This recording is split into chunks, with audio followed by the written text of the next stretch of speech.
All right, so when it comes to the other reactive dogs, what's your number when you're going to correct them?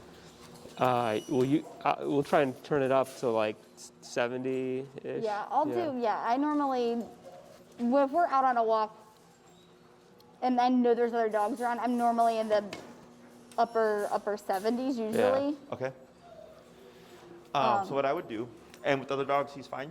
Yeah, most dogs, I would say it's really not a normally problem. like if they are showing interest in him is when he like might Right.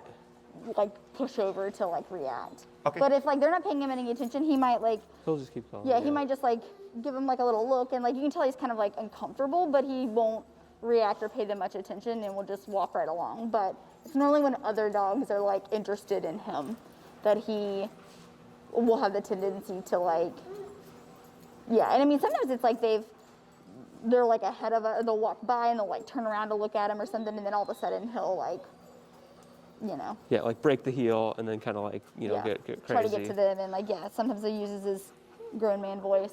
Okay. What's your number typically at normally? I usually bring about like 50. Okay, so you're at 50 and then you're at 70 is when you correct them. Yeah. Right? Okay. And I normally am a little higher when I go out, but. Oh, yeah. Okay. What's the highest you've gone Like, on the collar? I mean, 80, 90. Okay, so you've been up in that range. Yeah. Okay. And then when you're at 80, 90, what happens? Then he really listens. Yeah, then he like. He stops. Yeah. Okay. So what I would do is whenever you pass by a dog, assume you're going to see reactivity. Okay. Okay. And already have it at 80, 90. Okay. Okay. So for dogs, it can be worthwhile to perform the behavior until you hit 80, 90. Yeah. So in the beginning, we started low, we would work our way up, right? Right.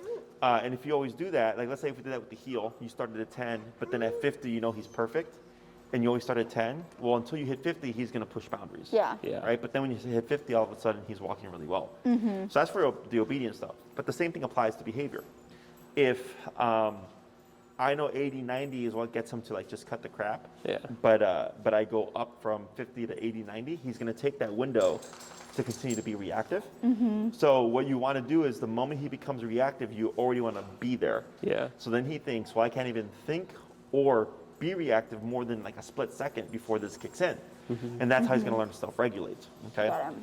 So then anytime you pass by a dog, just assume there's going to be reactivity. If you hear a dog behind you, assume there's going to be reactivity, already bump it. Okay. Yeah. Because the dog could be completely fine and at the very last second bark at him. Yeah. Right. So you're just kind of prepping for that. And eventually what we should see is that if a dog barks at him, he's not going to do anything.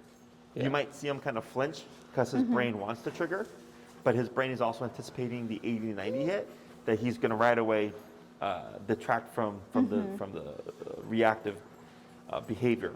Okay, so it's not uncommon. Dogs are physical animals, and the correctional number for behavior is different for obedience because it is behavior. Yeah. So like I had a dog, it was an Australian Shepherd that I helped train, and he would dig in the garbage. Okay, and they would 127 continuous him, and he would still dig in the garbage. He would not stop. They're like, Jesse, how does this make sense? Like the dog just keeps going in the garbage, and though we do 127 continuous. I go, because to the dog, it's worth it. It's worth him taking the hit and digging in the garbage. Yeah. I was like, not to us, but to the dog it is. So then what I told him was, do 127 continuous when the dog even looked at the garbage or even got near the garbage. Yeah. And that's how he fixed the problem. Because now it wasn't worth it because we were doing a very harsh consequence to even the thought of the behavior. But if you allowed him to perform it, he would for sure do it. Okay? So same thing here. If you're already in the 80-90 range, and then you also want to think, let's say there's 10 dogs that bark at Marshall, and 10 of those 10 times he barks back. You stop him, but he always barks back. Okay? 80-90 is enough to stop him, but not enough to get him to think about it the next time. So then we go to 100, and then 110. We just keep going up. Everybody's got a breaking point. Yeah. And eventually you're going to hit a number where a dog's going to bark at Marshall, and he's going to be like, nope, I'm not going to do it. Okay? Got it. But so the way we go about it is in the beginning, if you know 80-90 gets him to stop. Yeah. We know that. But is it going to get him to stop and keep in check, or is it just going to stop him within the moment? Okay, because those are two very different things. Got him. So then and this is where you come, you got to kind of keep notes on things. And if you're like, 10 times he's lunged at dogs, and I can stop him, but he just keeps lunging, then I go, all right, bump it 10 levels. Yeah. Okay, so then you start going to that range, and then you'll start to see like, oh yeah, on 100, he'll bark at every other dog. Yeah. Right, so it's better, but it's every other dog. So I go, okay, go to 105, 110. Oh, now he barks every 1 out of 10 dogs. I'm like, all right, that's a lot better. Let's stick with what we're at and see if we can create a bigger gap, Yeah. and then go from there. Okay. Anything else? No, I think that's good. Yeah, because I think I think we go out like on a 50 or a 60, knowing like that's what he needs for just like the obedience stuff. Yep. Like it's like, oh yeah, I'm in a heel, but I'm drifting too far to the left. A 50 on a tap, he's like right at your leg, and like things are great for the rest of the walk. There is like, I swear, like a 1 second, like where I'm like, okay, I know he's gonna start like acting crazy, where it's like I should just turn it up. Yep. And then as soon as I can sense that like 1 second where he's gonna do something, Right just there. click it. Yeah. Yeah. And then just assume the moment you hear a dog behind you, Yeah. just go there. The moment you see a dog ahead of you, just go there. Okay? Because even if you wait for that moment, dogs are fast, Yeah. right? So if he goes from passive to thinking about it to doing it within that split second, then he's lunging, and now you're going to try to figure out your remote and dial it up in the moment. As it's easiest to be proactive and just jump straight to it. Got him. So that's why it's just press the button. Yeah. Okay? Anything else? No, otherwise, I mean, he's been pretty good. Oh, one thing that has gotten really bad is I don't know if it's because we've had him in place a lot and he's like out with us, that he does not like to be in his kennel when we're around. Like if we're up in our offices, it's fine, but like if we're Just watching TV in the living room and he's Yeah. in there in the kennel, he'll bark a lot. Yeah, like even today, like we were getting ready to leave and we put him in his kennel and he was just like barking like crazy. And he doesn't normally, I mean, he might bark like for just a minute or so, like as we're like walking out the door, but we'll like wait and listen and he'll stop. But like today, like as soon as we put him in there, and I mean, it's been like this for a while, like even, like put him in there for a little bit and he's just barking a lot in his kennel that he's not done before. And so I didn't know if there was anything that we could do to like. You can correct him in the help kennel.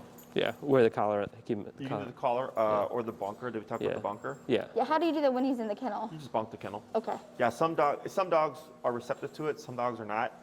So if he starts barking, you just bonk the kennel, and then he's like, it'll startle him, and then he barks again, you bonk it again, and he just sits down, lays down, and walk away. Otherwise, if you have the collar on, you can do the same thing as well. It won't make the kennel a negative because it's momentary, Yeah. right? Because people usually get concerned with correcting in the kennel because they're afraid the dog's not going to like the kennel. But if he's barking, the collar goes off, and he's quiet, and nothing happens. Yeah. That's why it doesn't make the kennel a negative. If it did make the kennel a negative, we can always fix it by remoting the dog to go in the kennel. They're going to go in one way or another. Yeah. But you can do the collar as well. The drawback to using the collar to correct them in the kennel is, over the course of time, maybe a month or so, you can wean that collar off. Or if he gets too savvy to it and he's like, hey, that collar's not on and I can bark in the kennel again, that's where external corrections come into play. Yeah. Because it's not related to the collar, it's related to you. Okay? But yeah, you can absolutely correct them. Okay. I would suggest you do the bunker first. Okay. Yeah. That's Okay. good. We have them like sitting on top of the kennel, so Yeah. we'll try that. That's easy. Yeah. Okay, and then you don't say anything. Just the moment he starts to pine, whine, cry, bark, whimper, correct right there. Sure. Don't wait for him to be full blown, like Okay. barking before you start. Get it at the very, very beginning. Okay. Yeah. Anything else? No, those were the two things that were kind of on our minds today. Okay, but he's not barking like while you're gone, right? No. No, I mean, not that we I know don't think so. of. Yeah, because we'll be I- outside of our apartment Yeah. and, we won't hear anything. Yeah, or even like if he doesn't know that we're not in the house, like if one of us is in our office. Like he's fine. It's just if we're like in the room and he knows that we're around, he's like, I want to be with you, Oh, or I yeah, want to he's be just out, being and a like, brat. yeah, he's just being, exactly. He knows that he Wants to because I think play. it's because he's been given. I mean, it might just be like he's so used to like, oh, when they're doing stuff, I can normally lay on my bed and I can just sit here and watch all day. What's going on? Sure.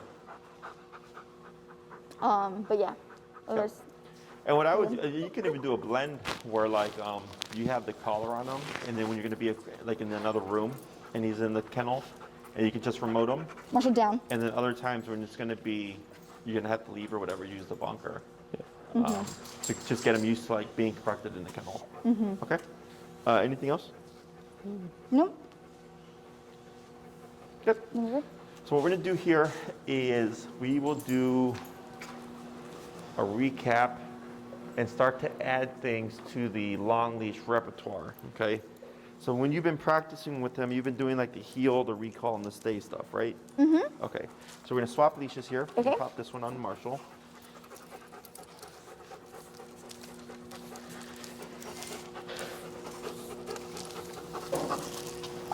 There you go. And I'm gonna just have you show me, you know, how you practice or whatever. For the recall stuff, what you can do is like you can leave Marshall with Andrew and then call them away or whatever. Okay.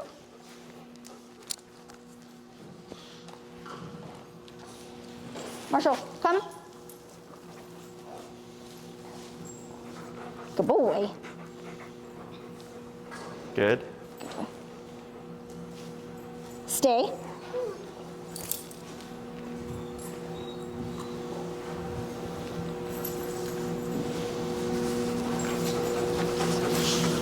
Good boy. Heel.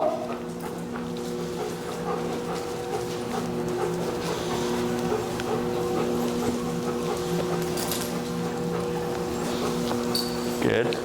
Down.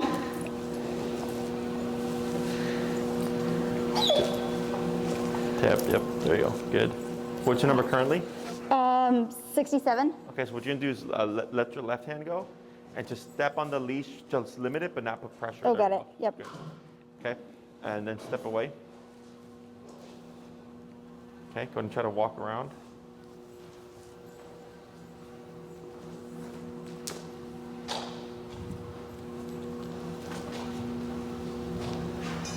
Good.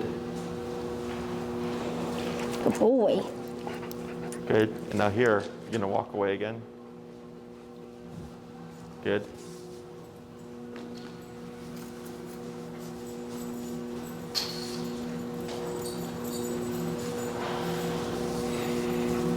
Excellent. Back to the side. Good. Good boy. Heel. Heel.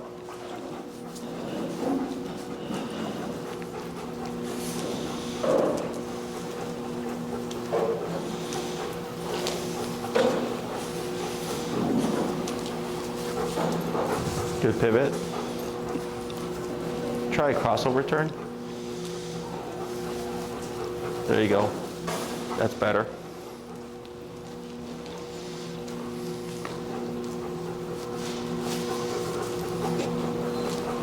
Good.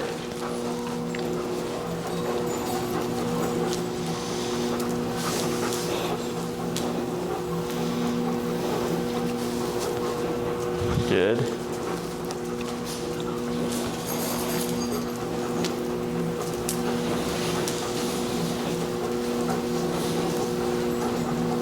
Good. Go ahead and slow to a stop there.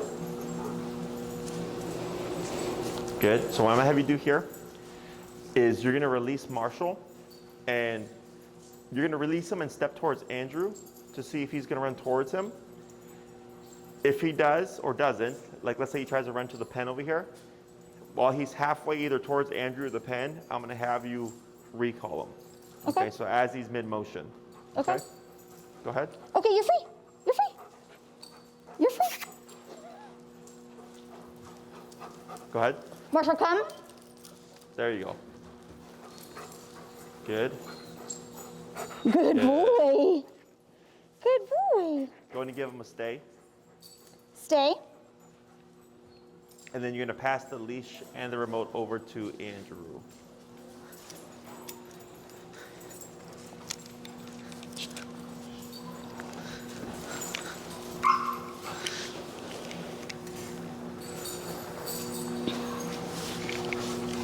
Actually. All right. Good. Same thing. Yep. Heel.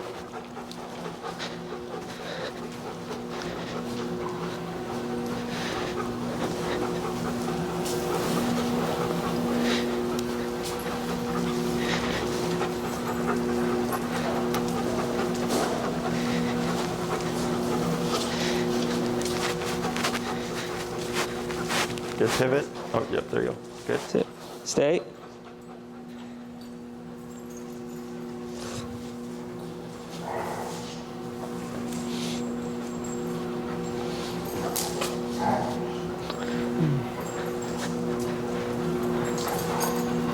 Good. Heel. I'll have you try a crossover when you're ready. There you go. That's much better.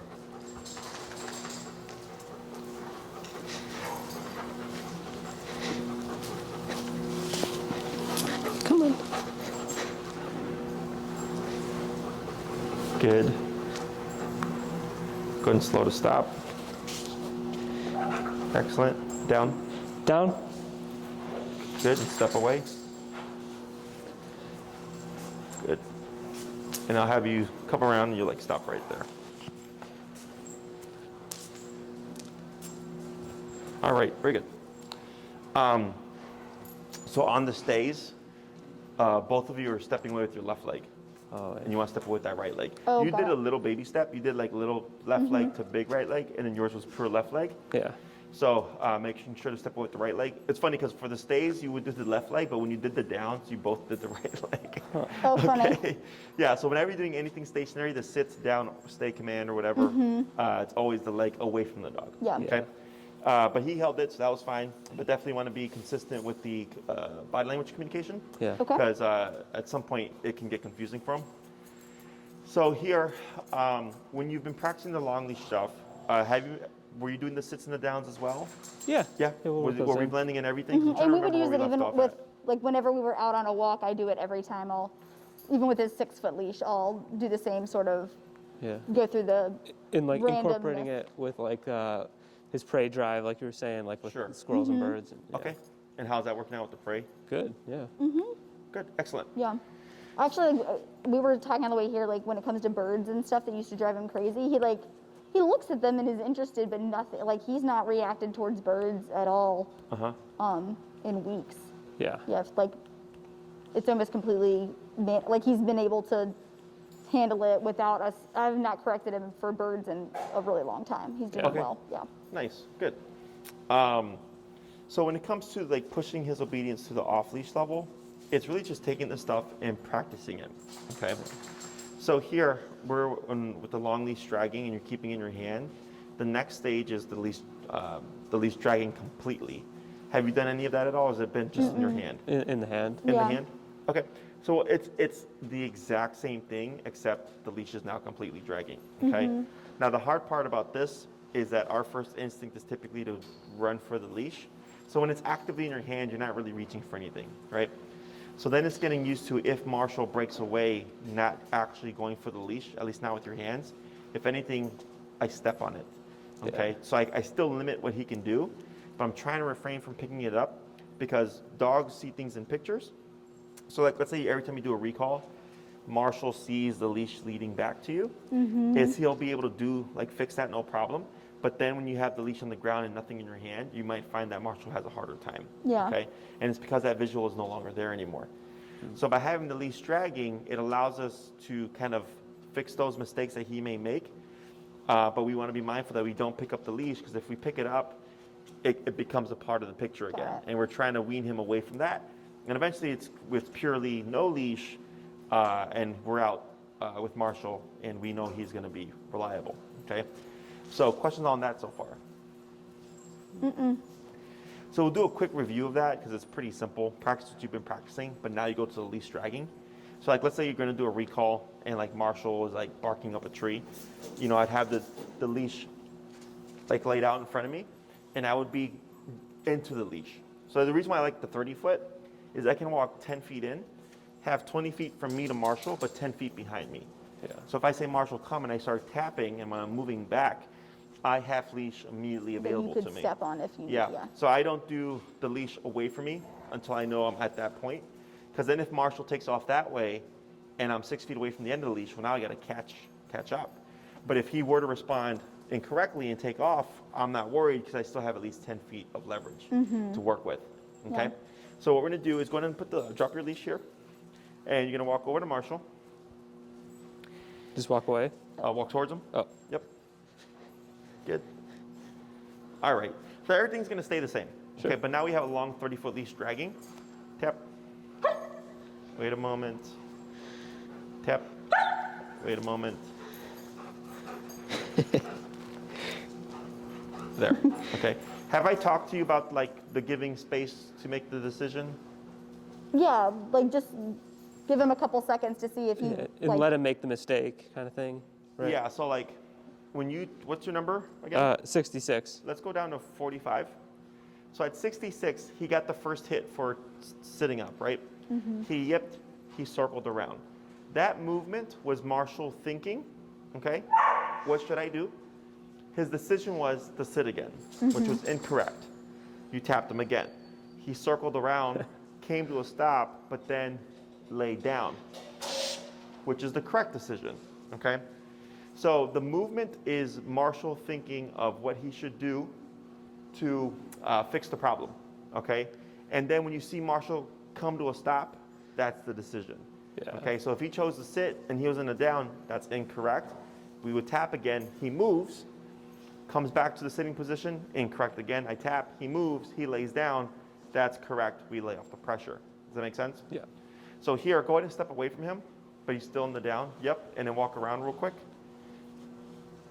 And what I like to do is if the dog like has a mistake like that, after I correct it, go back and repeat it. So like here, come back to his side, good. He should maintain the position. So then if he maintains the position, now you would move on to the next thing, okay? So it's correcting the behavior, but then repeating so that he's able to perform it correctly. So because if you just go from correction to the next thing, it doesn't really allow the brain to process what the correction was for. Does that make sense? Yeah. So that's why, like, if I have leash reactivity and the dog is lunging and barking at the dog, we correct it. But then we walk by that dog several times, so the dog learns, okay, as long as I'm not being reactive, I'm not going to get remoted. And it's not the dog that's causing the remote to happen, it's my reactivity. Okay? So go ahead and pop him in the heel. Heel.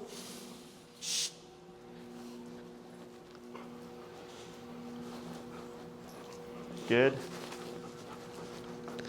And hug over to the right a bit, so you can do a crossover.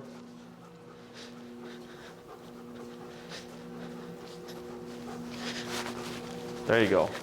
Yeah, he's hanging back a lot more. Yeah. Yeah, that's good. And did we talk about the abrupt right turns? No, I don't think so.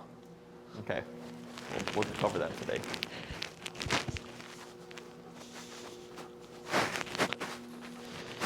Good, slow to a stop. Actually, what we'll do is I'm gonna have you tap. Wait a moment. Okay. Wait a moment. There we go. That's fine. Good. Is you're gonna pop him in the heel. You're gonna come around and you're gonna come to a stop right in front of Mama, and we're gonna put him in a stay there, and then walk away to see if he's gonna be inclined to walk over. Okay. Okay. Heel.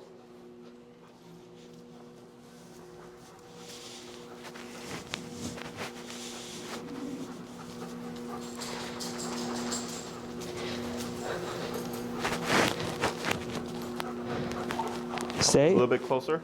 So put him in the heel and take like 3 steps closer. Heel. Tap.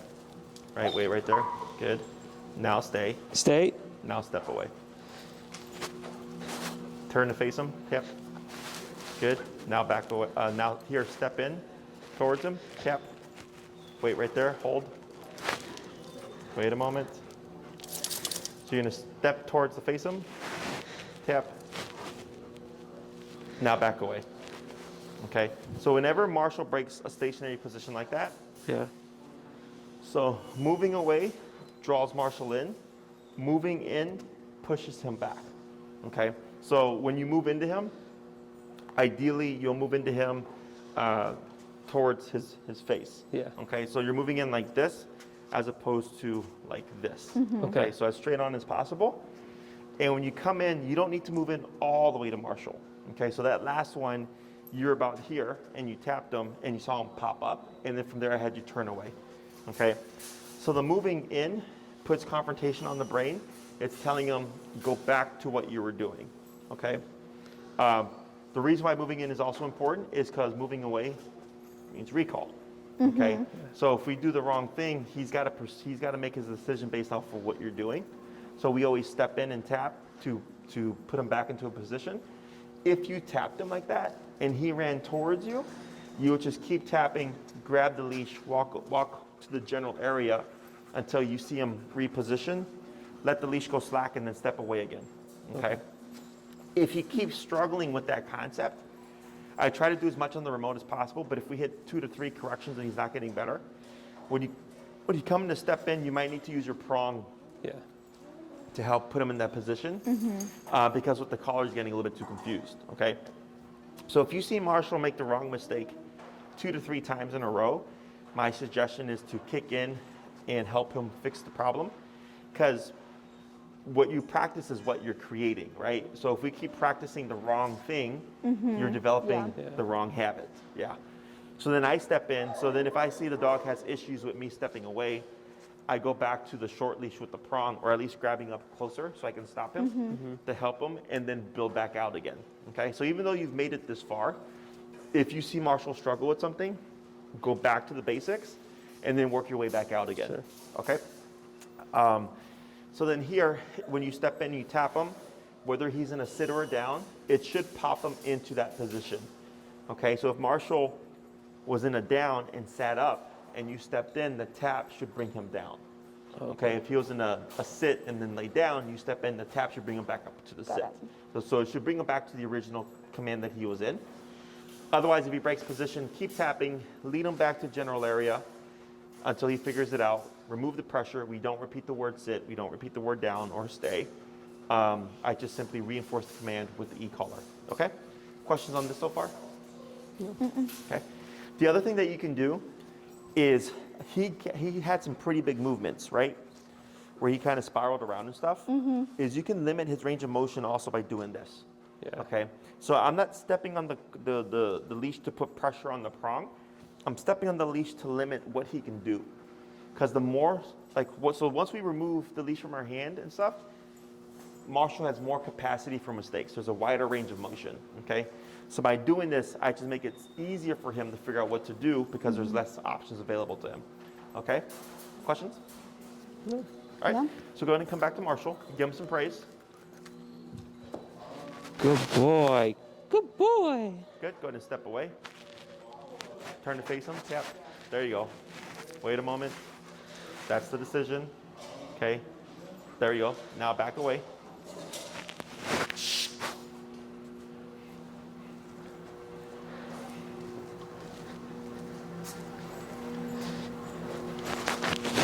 Good. Down. Down. Yeah, he heard mine. Go ahead and step away again. Very good. Now, when you go out and work out like outside stuff if you're working near traffic, you can also kind of leave stretch it out, and then you just hover on that side near the leash. Yeah. Does that make sense? Yeah. So you have some safety there. So here, if we leave it scrunched up around him, like here, it doesn't matter because we're inside. Right. But if you're outside and he decided to make a mistake or take off or something, it's so close to him, you have to make sure you're real quick to be able to catch up to it. Right. So what I'll tell people to do is they'll stretch it out, either with their foot or they'll carry it with them and then drop it when they don't need it anymore, and then do the training. But they'll kind of stick to that side where the leash is at, so that this way, if anything happens, they're not worried about it. Okay. Yeah, makes sense. Back to his side again. Good. And did we talk about not always having to face the same direction with Marshall? I don't think so. So what you can do here is, so heel is at our left side, right? Yeah. So we don't actually have to always land like this. Okay. That's Rufus. You could also be here. You could also be here. Okay? Or you could be here. He just has to be at your left side. Okay? So what we're going to do is we're going to start changing it up. Yeah. And I'm going to have you face towards this way with him on your left side. Yeah, perfect, right there. Okay, so here when you cue the heel, what he would do is he would just pivot in and come to your side as you start moving. So this way it doesn't, it's not becoming really robotic. Yeah. In the beginning I do it like that because I'm trying to build habits. But then once the owner is used to it, I tell him, okay, now you're good. Now it's just making sure the dog's at your left side whenever you cue the heel, but you don't always have to be in the heel position. Okay? So go ahead and cue heel and forward. Heel.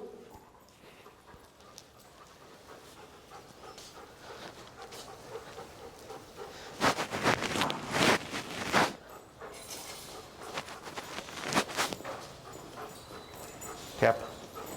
There you go. And then cross over when you're ready. Yeah, that's much better.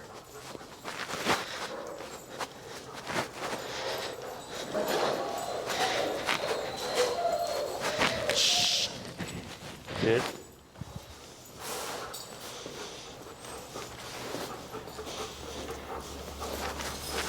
And what we'll do is, after you complete this turn, is I'll have you release him to see if he runs over, and then as he's running over, same thing, you'll go into a recall, okay? Okay.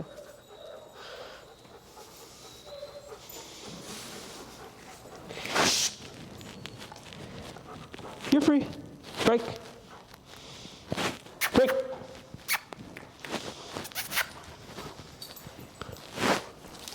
Marshall, come. Yep, tip, tip, tip, and back. There you go.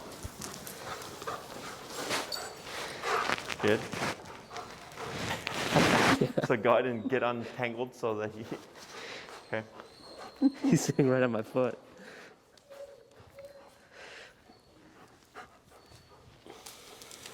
Good, and I'm gonna have you release him again. You're free. Break. Marshall, come. Yep. There he goes. Good. What's your number now, 45? Yeah. Let's try 55. We're gonna try one more. Release. You're free.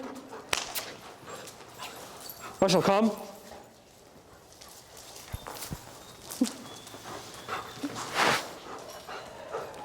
There you go. Good.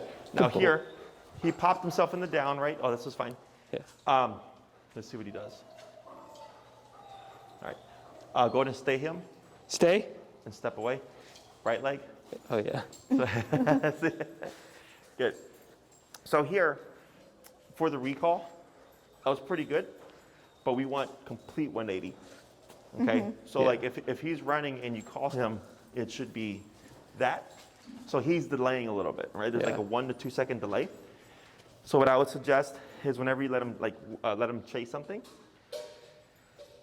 is be just outside of the range of the object. Okay? So like, let's say the tree is there and there's a squirrel.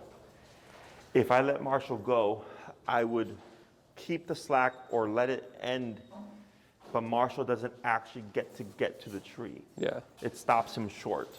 Okay? You can try popping him on the flat collar at first so he doesn't get the prong. So what we would do is use the end of the leash as a stopper. So when I release him and I time that recall, you're using him hitting the end of the leash and the remote collar at the same time to create an immediate 180.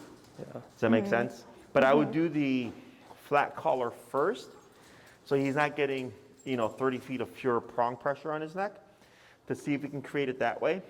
Otherwise, if he keeps blowing past the flat collar, then I would go to the prong. Okay, and then once you call him, you're timing the recall right when you know that prong is going to kick in, and he's going to go, and he's going to 180 straight back to you. Yeah. So we can condition that response. So technically, if you call him away from something, he shouldn't even reach the target, right? So if he's going after a goose and I call him mid-pursuit, he shouldn't be able to get to the goose. And then come back, yeah. Exactly, okay? So that's how we would help condition that. So that way you'd go back up, to the leash in your hand, of course, when you're gonna do those kind of recalls. But you're allowing him to go, but not get completely to, and timing that recall to kick in right when you know the flat collar or the prong collar is gonna stop him, paired with the remote collar to make him return, okay? So we'll try it here. I'll have you go back to Marshall. You'll take the end of the leash with you. We'll pop the clip to his flat collar. Yeah. And I'm gonna be just outside of that 30-foot range, and you're gonna time that recall right when you know he's gonna hit that collar. Okay. Okay, and then you're gonna start Marshall come, tap, tap, and then moving backwards. Okay.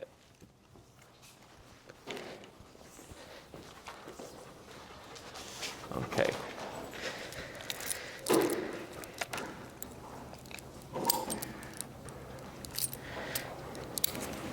Good.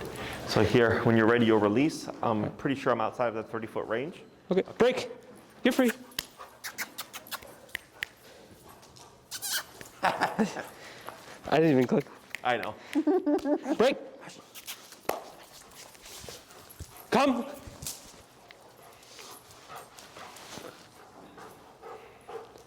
Good. Go ahead and move backwards. Good. We're gonna try that again. We're gonna do one more at that point that you did it. The next one that we do, I'm gonna have you call him about halfway in to see Yeah. if he'll U-turn there. Okay. Okay? Go ahead and release. Break. Come.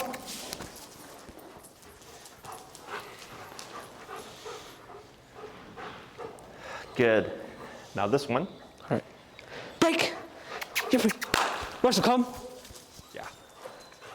I didn't even click at that time. There you go. Now here, one more time, 3/4 of the way. Okay. Okay? Break. Break. Marshall, come. Tap, tap, tap, tap, tap. There you go. He was sliding. Very good. All right. Heel. Heel.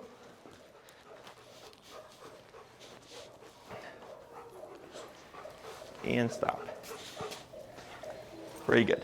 So here, we're using the physicality of the flat to cause a little bit more of a jolt to condition the 180 response.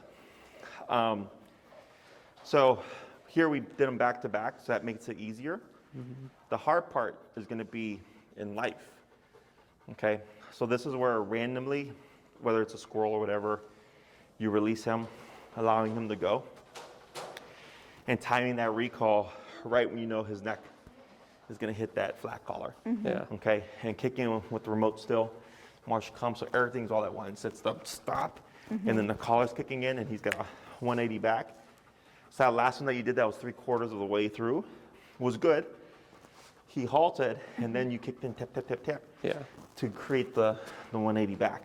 Okay, questions on that? Yeah. It was impressive. Good job, Yeah. bud. Yeah, and we're just building on stuff that he's learned. Yeah. So that'll help create the 180s.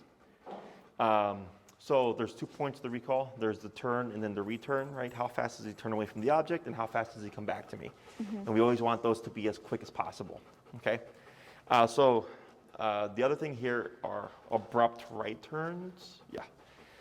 So when we do anything abrupt, it's typically to correct something, right? So if Marshall passes us, we do an abrupt pivot and tap to bring him back to our hip. If Marshall's cutting over too much, we do that abrupt crossover turn Yeah. to correct them, right? This turn, if Marshall is here, it's an abrupt right turn like this to go away from him to force space. Have we not covered that before? No, I don't No. think so. Okay. So I do this, it's technically an unfair move.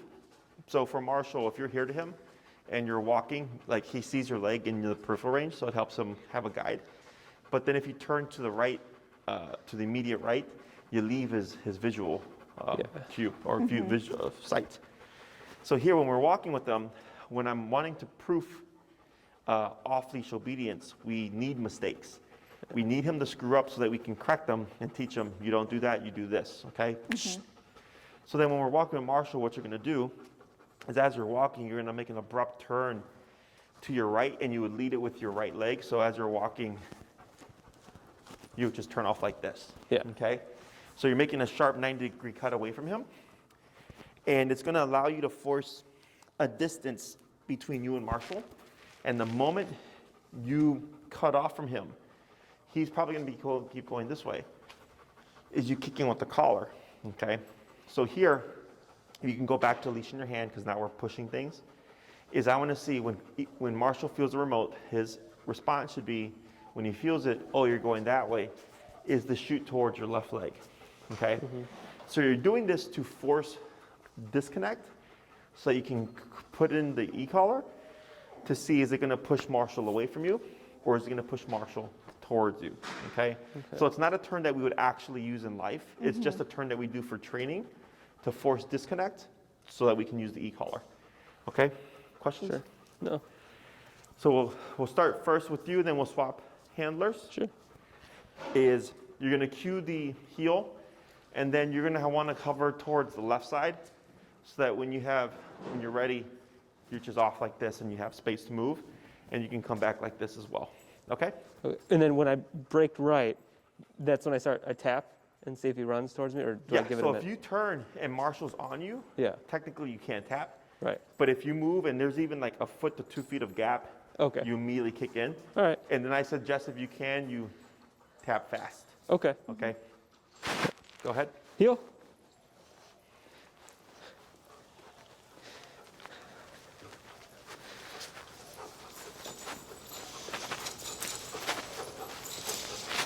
Tap, tap, tap. There you go.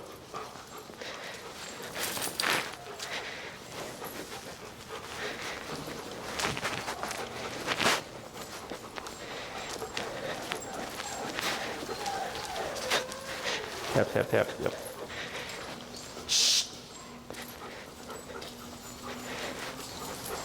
Yep. Yeah, good.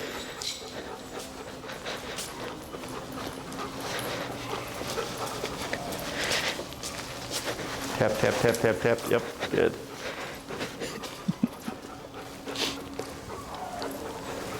Tap.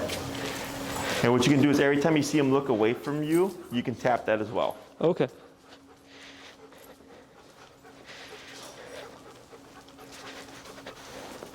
Yep. Yep, good move. Yep.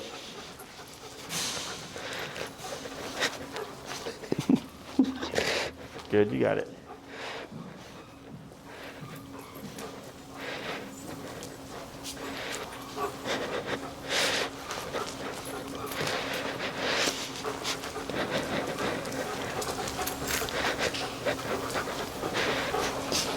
Yep. Tap, tap. Yep, good. Tap. Good.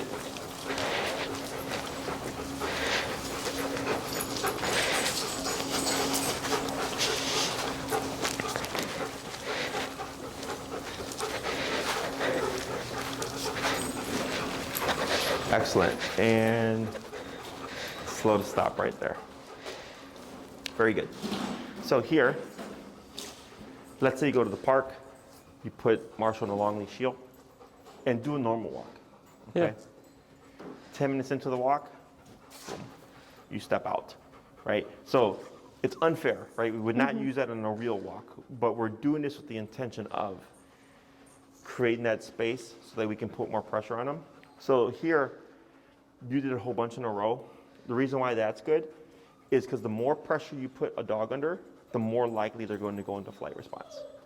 Okay? So I'm trying to create a lot of purposeful mistakes on his part so that I can put him under more pressure. So he thinks, you know what, this is stupid, see ya, and then I can correct that too. Yeah. Okay? So, because if something happens, you're going to need more pressure to get him to respond. So then we're kind of controlled context exposing him to this, making him stress out, making him think like, okay, crap, I'm gonna just take off now. And I go, nope, that's not an option, you're gonna come back. Okay, so then he thinks, all right, I just gotta be on the leg. And as long as I'm on the leg, we're good, okay? Taking every little opportunity, so when you're walking, I don't know what he was looking at, but he kind of like did this, tapping all those things too. So you're making him more paranoid about you than he is about the environment. So when you're pushing the off-leash level type of control, the dog has to be more concerned about you than everything else. Okay, so that right shoulder glued to your leg, and his positioning is really good. Everything that he's doing is really good. I like his response and stuff. Now it's just a matter of going outside and catching him off guard with it. Yeah. You know, so you can do little training sessions where you do it like this, and we do the abrupt right turns paired with the abrupt crossovers. Because what happens is, because now we're turning off to the right a lot. He's going to be wanting to come in a Exactly. lot, So now we yeah. got to fix it with this again, right? Yeah. But then also with crossovers, dogs tend to hang back because they want to stay out the way. So then if I cross over and Marshall's lagging, I have to tap him to bring him back to the leg again. Okay, so we usually pair those two turns together. So catching him off guard while on a walk is good because it's completely out of nowhere. But then you wouldn't do it on an actual walk. Okay, let's go into swap handlers here. But he's put him in a stay. Stay. And then step away. Good.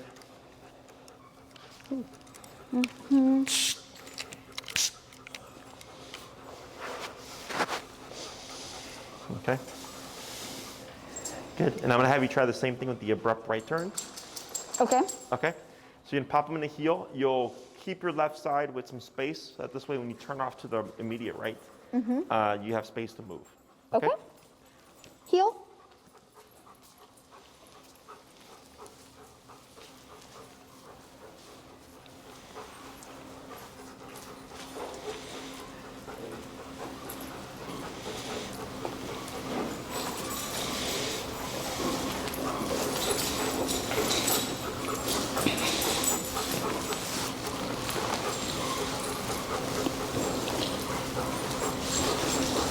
And you can even step off. So you saw he was looking to the left there.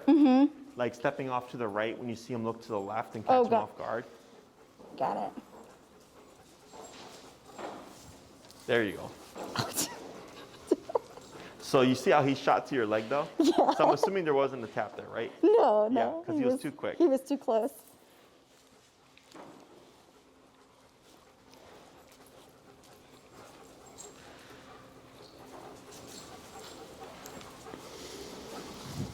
There you go.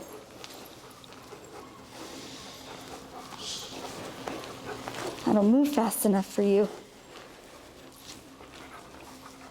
Where are we going?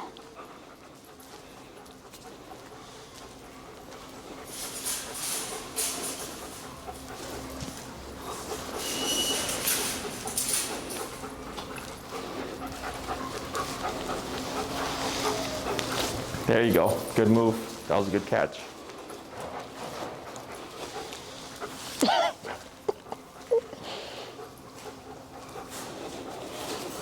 Oh, that one wasn't very good. I'll try a couple more. Okay.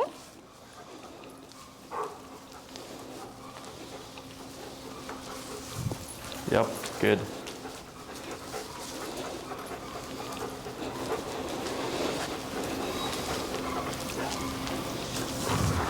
Oh, that one, you were Good. close. Slow to stop. Good. Now tap. Step forward. Tap. Tap. Tap. Start walking. Tap. Tap.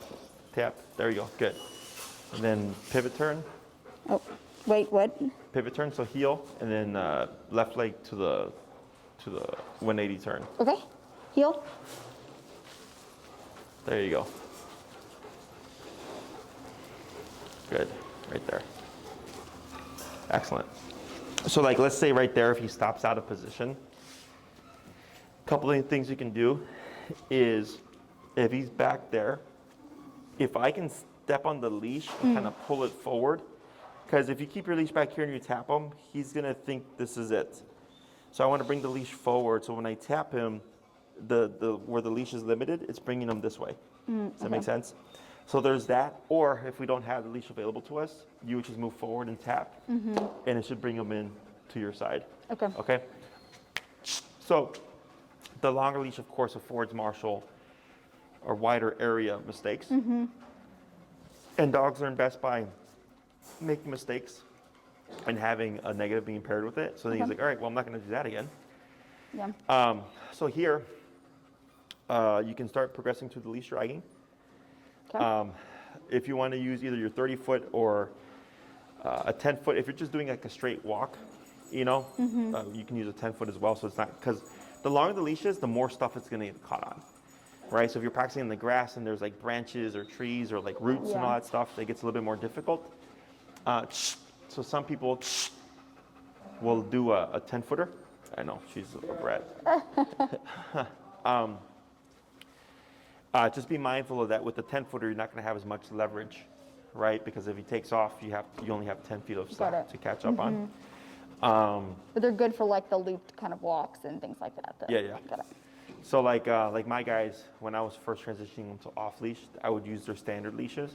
But my guys had already had like a year of training prior before I jumped into like the remote training type stuff. So then the next thing would be you can go to leash dragging for your stuff now, Okay. keeping nearby. I would work on the 180 turns for the recall with how we practice it.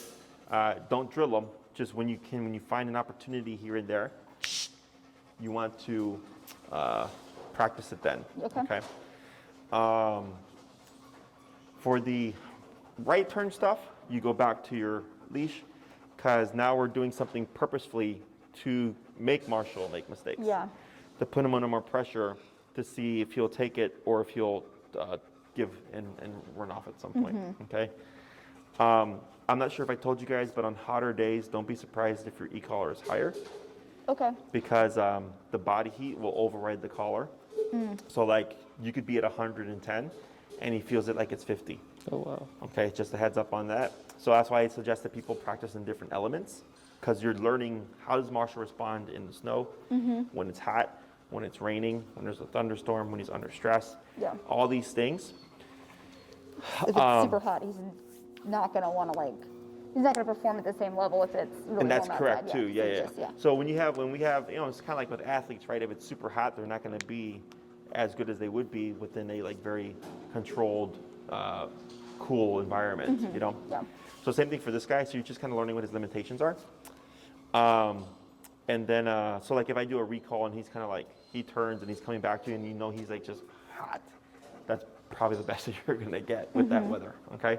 Or if it's later on while you've been outside out for like an hour and a half. Yeah. And he's more tired. It's not going to be That makes sense. as punctual. I just remembered something that's happened the last couple of days.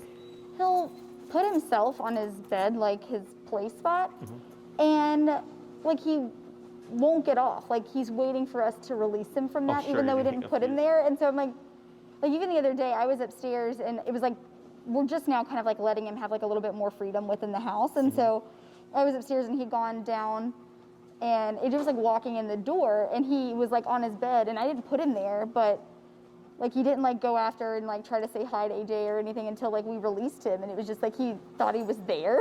So like Oh, sure. I don't know if like there's something like it's not a huge problem, but it's just like he was getting frustrated and we're like, you can go, like you're free.